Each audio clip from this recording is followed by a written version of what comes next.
Hello, everybody, and welcome to another Thursday night teaching. And yeah, sadly, this is the last teaching of the year. We have decided to close the Bible school with this lesson because most of our matrics are writing their final exams, and I know some of them have already started on Monday. And some of them start on Thursday this week. So I'm asking, please, if everybody that gets this message, if you'll keep them in their prayers, that you will pray for strength and stamina for them to get through. It's been a really tough year for them with the COVID and not being able to go to school and teachers not being available. So they're going to need all the prayer that they can get. But we know that God is favorable and He has blessed them with a mind of Christ, and we know that they are going to be doing very well. So, if you haven't liked or subscribed to our channel yet, please do so. And then if you can also please share these messages with people. Some of the materials that I have used throughout this teaching has come from a company called Conscious Leadership Group. And they graciously gave me permission to use some of the material, and of course then we have also put the biblical principles to the teaching. So if there's anything over the series that you want to go over, all the teachings and recordings are there. We encourage you please to do so, to go over it again, because there's really good principles here for life in general, not only if you want to be a leader. And if you want the notes, our notes for all our Bible College teachings are available. We will give them to you freely. It is good to make your own notes, but should you want the notes, please indicate below the channel, and Carl will pick it up and let me know, and I will get it to you ASAP. If you have our WhatsApp number, then please send a message on the WhatsApp group, or you can phone Colin or myself at any time. We are available. So, this teaching tonight is completing the commitments or the characters of a leader. And last week we spoke about the integrity and the candidness of a leader. And a conscious leader is always open, honest, and will always verbalize things with their leaders. So, I hope over the last 6 or 7 weeks, we have got the idea of taking the shift from being below the line of a threat, a survival, a method of controlling manipulation, to above the line where you're open, where you're honest, where you're curious about things and you ask questions, and where you are willing to learn and to grow. So tonight, we carry on with the last part of our teachings, which is the last few points of the characters of a leader, of the commitments of a conscious leader. Remember, we are trying to be conscious people, conscious leaders. So we use situations to grow and as a beneficial thing for us, instead of something hindering us or coming against us. So tonight I start off with the first one, and that's point number 7 of the 15 qualities, and that is appreciation. The first step in appreciation is to move from a place of entitlement to a place of appreciation. Entitlement means I owe you, and from an I owe you point of view, it comes resentment.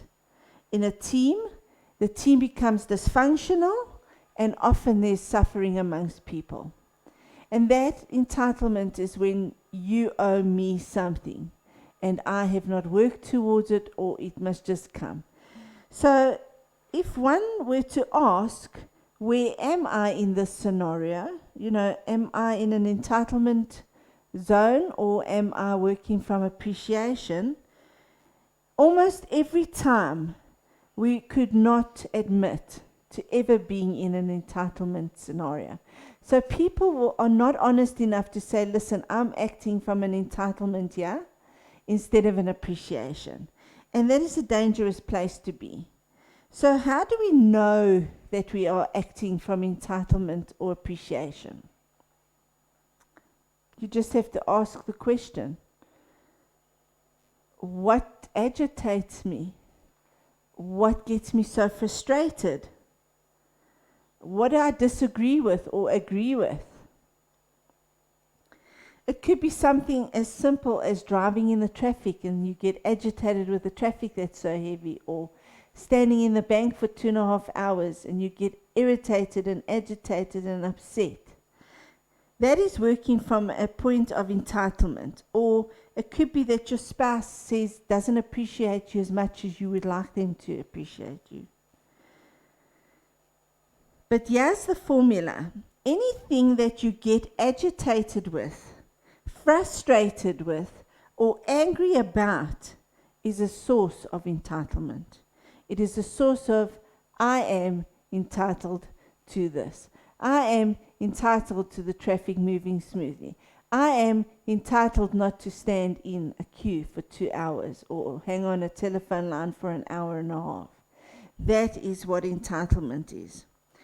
So there are 4 key points to mastering appreciation.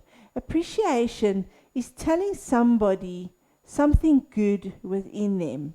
It's commending them for good work that they've done. It's telling them how beautiful they are. It's telling them how gracious they are. It's telling them what they have done to the best of their ability. That is appreciation. So we're no longer going to notice in our lives. That's where we've got to get to a place where we no longer notice that we are feeling entitled, but we have to now start appreciating what we are. So in a situation where you're stuck in the traffic and the traffic is jammed and you're getting irritated and harassed, just stop and look for something in that situation that you can appreciate. That is shifting from entitlement to appreciation. And it's as simple as just opening your eyes and acknowledging that you're seeing something you can be grateful and thankful for. So appreciation is one of the greatest tools that a leader can ever have in showing the team the value of that team.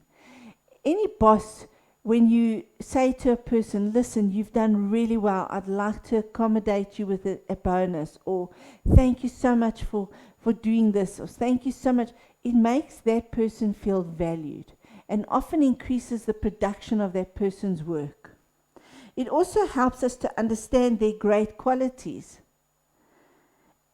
to support their full engagement of what they're doing. So it's showing the leaders or showing the staff or the team that they are recognizing that they are fully engaged in this situation and they are commending them for that. So key number 1 is to be brief. Appreciation is like a rich chocolate lava cake. You can only eat a little bit and then it's like kind of makes you, it's too much, because it's so rich. So that's what to be brief is. Just say something small. And often a good way to do it is to be able to say it in one exhale out. So as you're exhaling out of your breath, say something good about that person. Number 2, be specific. So don't just say to that person, gee, I like what you did in the last 6 months, because that person's not going to actually know exactly what it was that they did. Rather say to that person, I really liked the way you spoke to Joe Soap. You got him really calm and collected and you managed to sort out this problem with ease. Thank you. So be specific and address the specificness of what you are complimenting. Your hair really looks good today. Simple. Point number 3, it must be unarguable. So don't start with saying you've done the best job anybody could have done. Because the person who's doing the job could argue against that and say, yeah, but Joe Soap did a better job than me. So you've got to give them a compliment that they cannot argue back with. Okay, so if you had rather said to them, I really like that thing that you did. It brought creativity to the team and it gave us the solution. then it's like, well, I did the work and I cannot argue it. So you don't give your teammates the chance to argue against a compliment or an appreciation. And point number 4, let your whole self appreciate. You know, it's one thing to say in a head, I appreciate you. But when you feel it from the heart and the entire body shows the appreciation, not only is the person who is receiving the appreciation gratified and uplifted and encouraged, but it's like that saying that says, what you sow, you reap. It comes back on you and you feel warm and fuzzy. So that's appreciation. The second thing is genius. Now, the minute people hear that word genius, they get, oh, you know, there are geniuses out there, I'm not one of them. Okay, we have to commit at all times to live in a genius zone. And so you ask me, well, what is the zone of genius? You know, do I have to be very clever and have 20 diplomas on my wall to be a genius? My answer is no. Genius is a courageous commitment. As people are always taking aptitude tests or assessments, you always get these people that are doing these tests to find out what kind of character they are, how much they can do, when they can do it, what can they do. You know, this makes me this kind of person, and if I pass it with this degree, I've got that kind of person. But walking in a genius zone is moving from incompetence and competence and excellence. Okay, so we've got a zone of incompetence and competence and excellence, and then we've got the zone of genius. You'll understand now. I won't lose you. Don't let me lose you. But when people are working in the wrong zone, they are trying to change everything.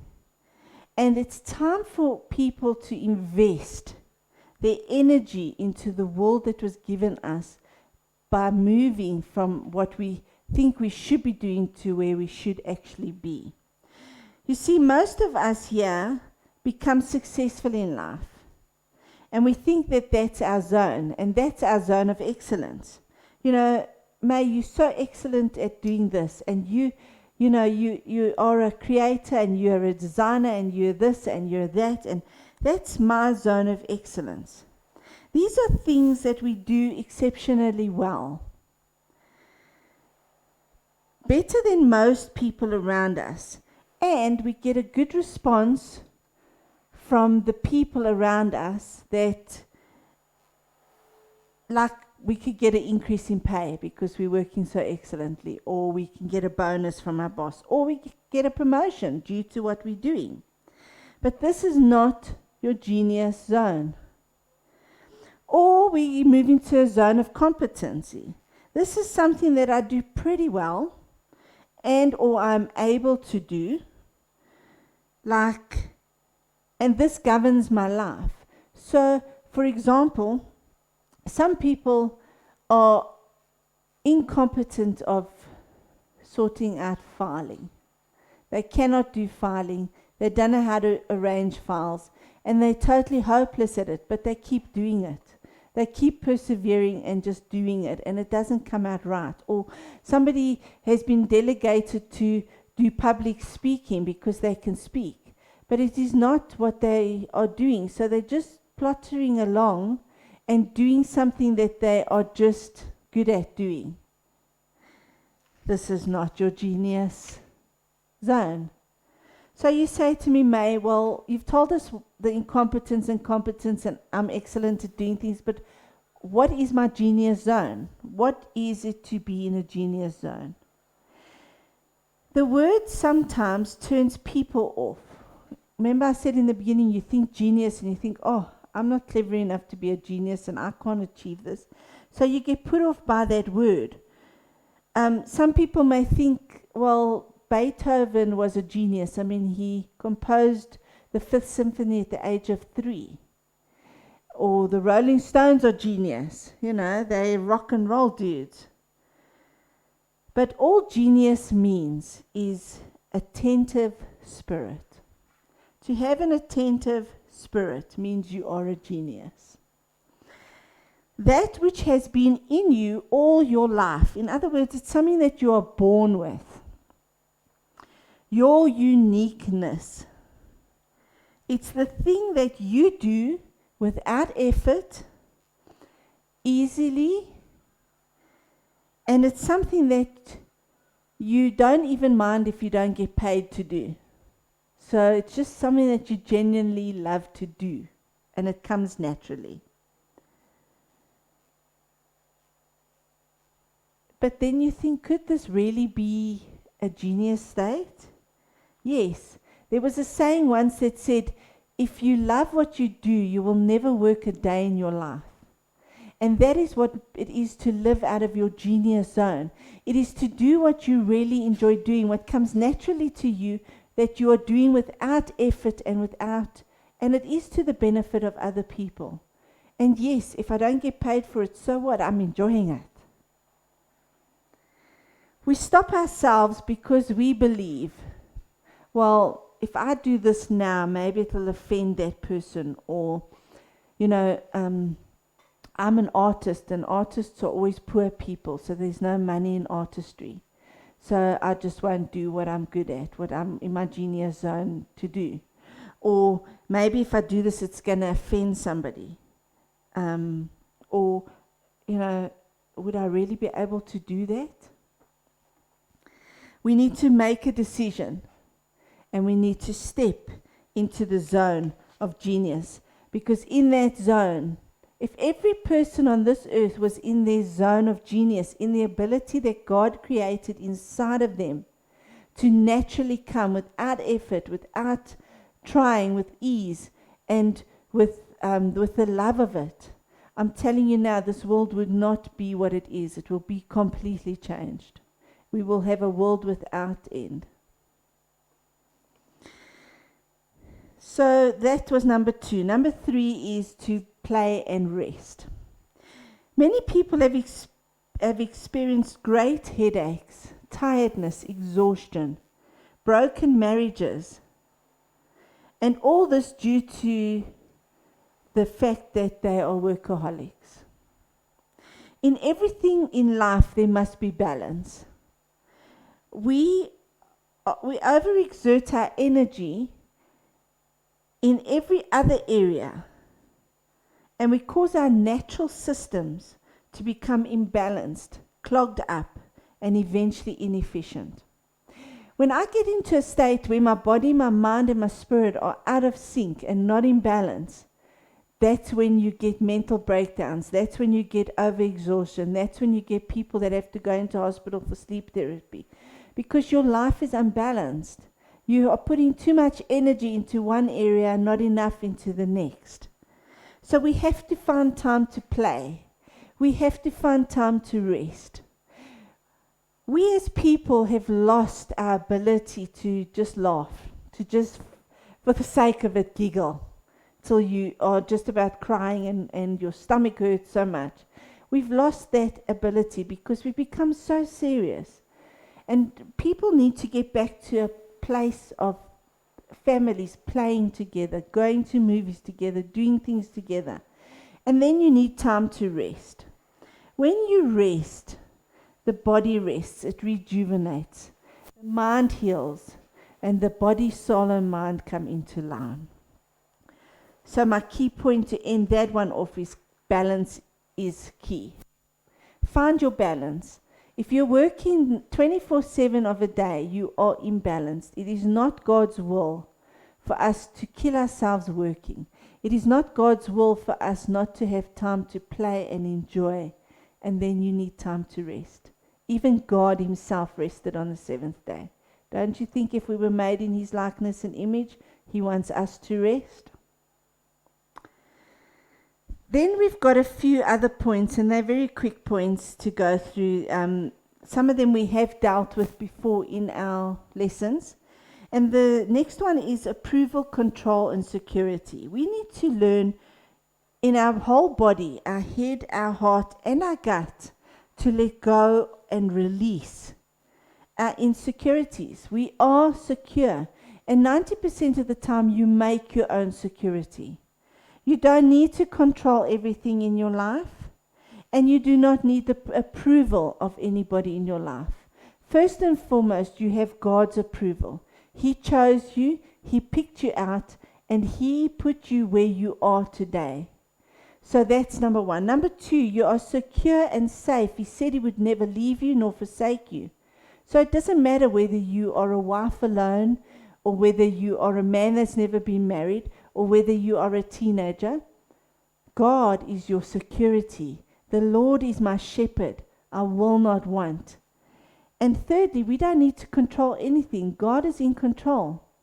Exodus 14:14, the Lord will fight your battle for you. Why do we need to control our rudder?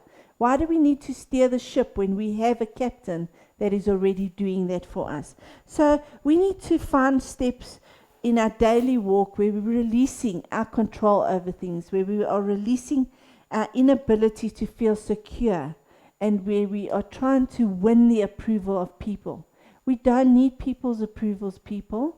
God has already approved us. Just go out and do what He's told you to do, and you will feel that approval. And let me tell you, if you're doing what God is telling you to do, the people will approve you in any event. Then most of us get stuck on this point, and that is enough. You know, do I have enough? And is enough really enough for me?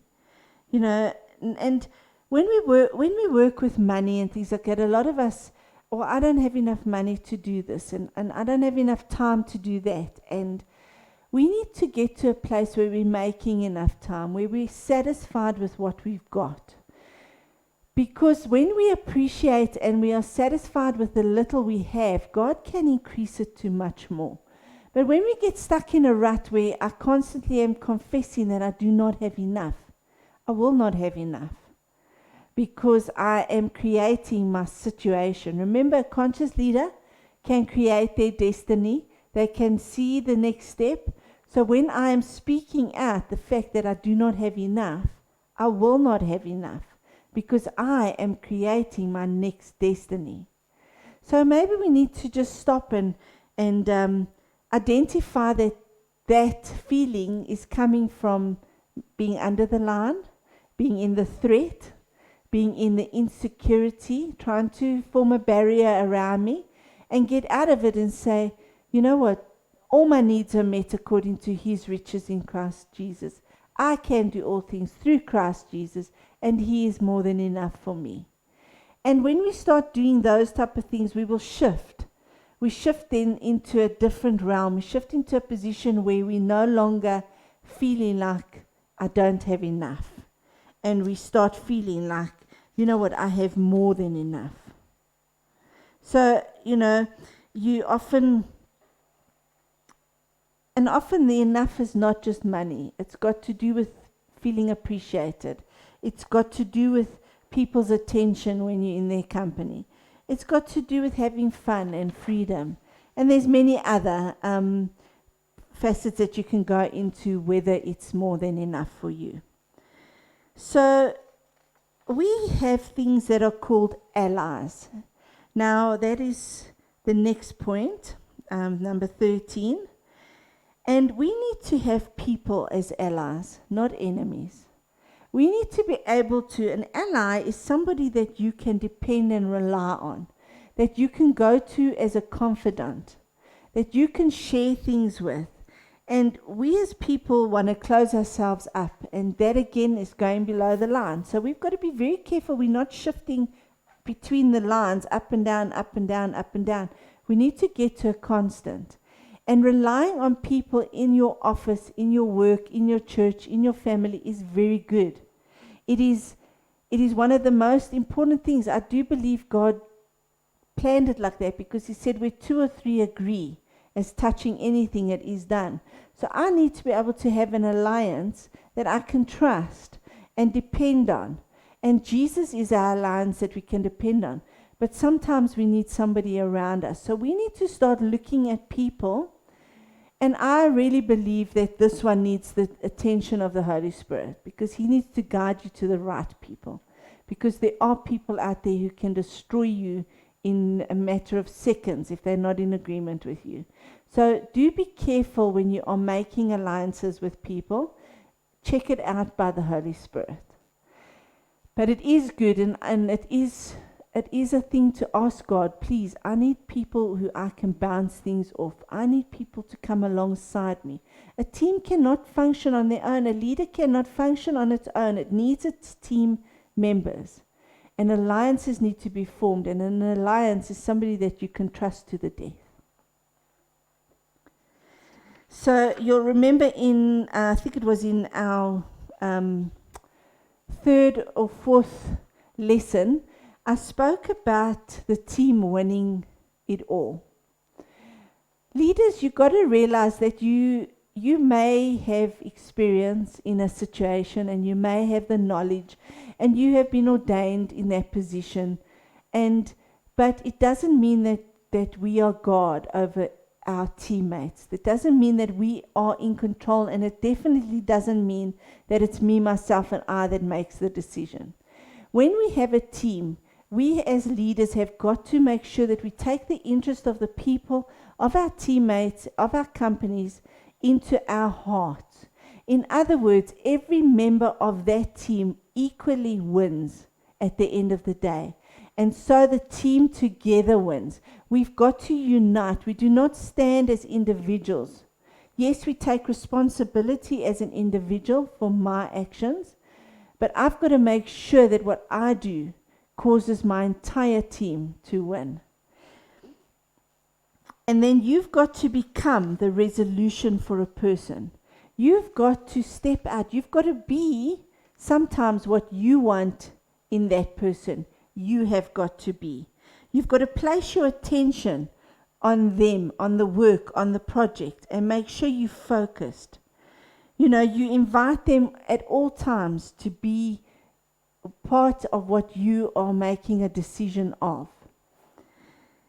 And I remember somebody once saying, well, why do you want to incorporate that person? You mustn't tell this person that, and you can't tell this person that because they're too young or they're too old. It doesn't matter. They're part of a team, and a team works together, and a team decides together. And so the leader has to be the resolution for that team. In other words, he's got to take, and he's got to become the invitation he's making to the team. He's got to drop everything else and be the center of that team for that day. And he's got to incorporate his mind, his body, and his soul. And his entire being has to be focused in that moment. So that brings us to the end of the last of the 15 characteristics or commitments of a leader. And so to close off, I'd like to just encourage each one of you to go back on the notes and discover where you are. Are you still acting out of insecurity, out of a survival mode? And it's very easy. I find myself extremely vulnerable in this area because there's many a day that I want to go back into the fact that I'm just surviving. And you know what? It takes a decision. It takes that moment for you to say, where am I? Am I, and being in that position, I'm no good to anybody around me. I'm no good to my husband. I'm no good to my child. I'm no good to my workers. At that moment, I make a decision to say, where am I? Okay, I'm feeling threatened. I'm feeling insecure. All right, I need to change this. Now, what can I do to change this? Why is this situation coming against me? What can I learn from that situation? And so I shift to the curiosity side of it, and I become open, and I become vulnerable to my team. And then I start to listen to my team, and I start to find out, how does this impact you? How can we resolve that? And then when we get to it, then we look at it and we say, okay, this mistake was made. I was at fault like this, and everybody in the team takes their own responsibility. But a team functions only on honesty, integrity, and candidness. And we cannot function any other way. Even all these other points are meaningless if you are not an honest person, if you do not speak. And a conscious leader will always verbalize everything. They find a means to converse with people, with their teams. So I challenge you guys to go over these notes again, to get these notes into you, to apply them in your normal lives. And I promise you, you will see a difference. You will see how God guides you, because God is a curious God and He wants us to prosper. He wants us to have the best benefits that we can have. And all we can do is do the practicality of it, and He does the rest. So it's been a privilege for me to train you on leadership. Next year we are excited. There's going to be exciting subjects that we are going to continue to teach on a Thursday.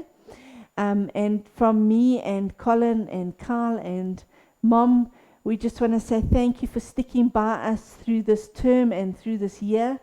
And we want to wish you a blessed Christmas, a prosperous new year, peace over the Christmas time, protection over the Christmas time, and just God's grace and God's favor. So have a blessed time, and we'll see you early in the new year.